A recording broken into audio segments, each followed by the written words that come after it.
Here we have part one now of the axial skeleton, and in this particular chapter I'm breaking down the chapter into separate sections to make separate playlists. And so we've had the skull bones, we've had the skull openings with cranial nerves, and now we're going to have the axial skeleton, and then we're going to follow that by the appendicular skeleton. Okay, so over here we have the spinal column, and I want you to pay close attention to the full length of the spinal column, as well as the, shall we say, the almost fluid nature of it. Certainly it's going to be an undulating system. And so one of the things that I would like you to sort of come to terms with is that it's many parts, and they sort of list for us all of the different parts according to the regions. So we have a cervical region with 7 vertebrae. We have a thoracic region with 12 vertebrae. And in this case, we also have ribs associated with these vertebrae. We move beyond the rib cage to the lumbar region, 5 vertebrae. And then we have a sacral region here that again has 5 vertebrae that actually have a sense of fusion between them.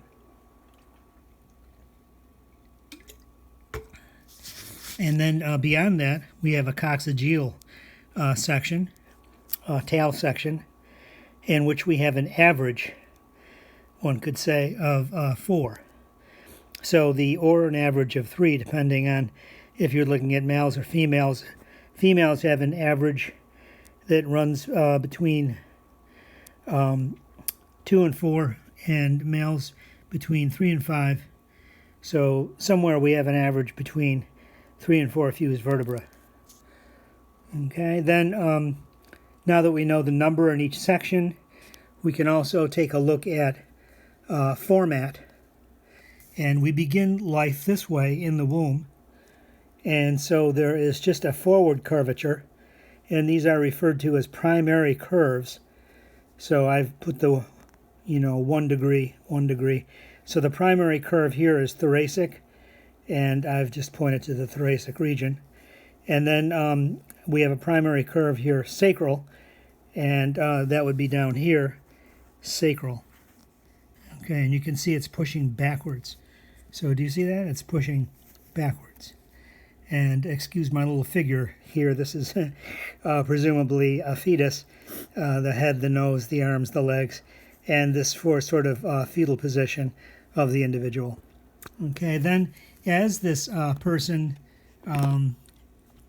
develops further and then becomes a neonate and then becomes a toddler, this person is learning to raise their head.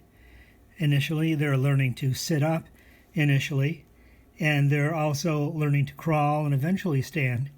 And so this individual then is going to develop a curve here for raising the head. Ultimately, if you're sitting, you have to have a curvature here so that you rest the head in a position that sort of mitigates the curve of the thoracic region. So we have a secondary curve here. I've put a little 2nd degree curve here. Secondary, and this is going to be the cervical. We have the thoracic, and then we come down. Now, if you're going to stand on 2 legs and you're going to split the uniaxial skeleton into 2 axial lower extremities, and it's going to happen through this bone right here, that means that you're going to have to balance the weight over that bone, and that means that you're going to have more than just this mitigation. You're also going to have this mitigation, and that would provide you with an erect structure, and it's going to be flexible. You can bend forward, backwards, side to side, presumably, and you can engage in walking.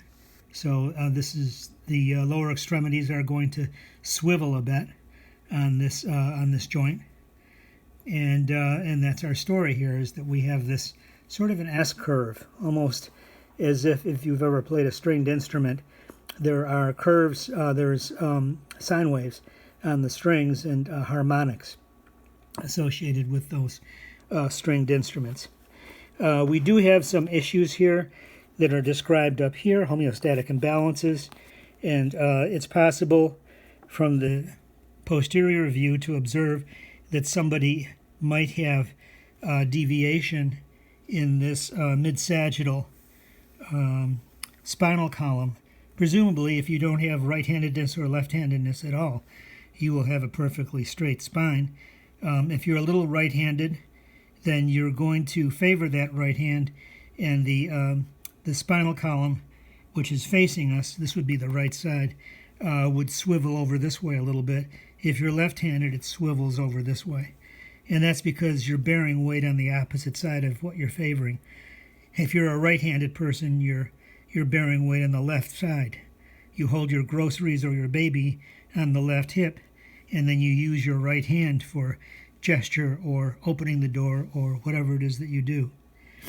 Okay, so you can see that handedness might create some subtleties of scoliosis.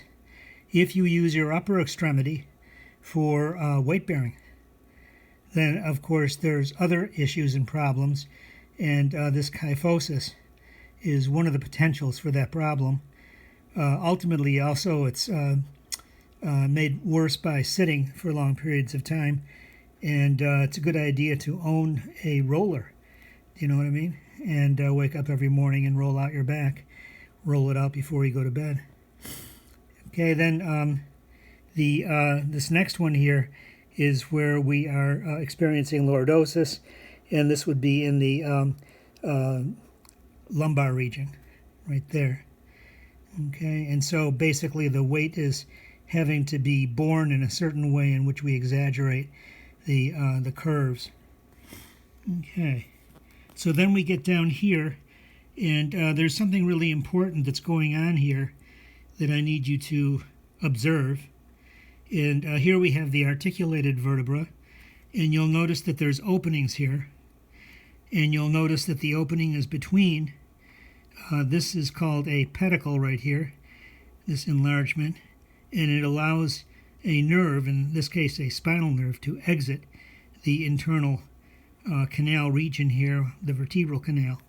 As you notice along here, there are openings all along the way, and they're labeled for us intervertebral foramen. It's not intra, which would be inside the vertebra. It's inter, which implies between the two vertebrae we have an opening, which means if the vertebra themselves change their conformation in any way, we call that subluxation or luxation, then that means that the opening here could change its shape and impinge upon the nerve.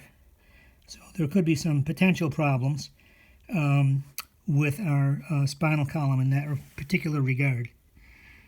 Okay, another detail here that's important for us is that this structure is being held together by connective tissues. First of all, we're seeing here some cartilage at the intervertebral disc right here. That's a hyaline cartilage disc with a somewhat gelatinous center called nucleus pulposus.